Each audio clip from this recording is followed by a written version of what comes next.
Hi అండి. కాకరకాయ ఉల్లికారంలో ఇది పార్ట్ 2. పార్ట్ 2లోకి వచ్చేసరికి ఇక్కడ 4 కాకరకాయలు అయితే తీసుకున్నాను. ఈ 4 కాకరకాయలని పైన పొట్టు తీసేసి లైట్గా ఇలా 1 ఇంచ్ మందాన చక్రాలుగా కట్ చేసుకొని దీని లోపల కాకరకాయ విత్తనాలు అయితే తీసేసుకోవాలి.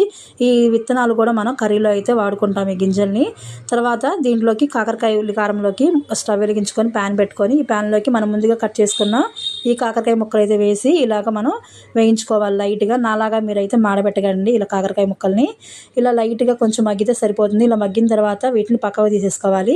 ఇలా తీసుకున్న తర్వాత మనం ముందుగా రెడీ చేసుకున్న ఈ మసాలా అంతా కూడా ఈ ముక్కల్లోకి యాడ్ చేసుకోవాలి.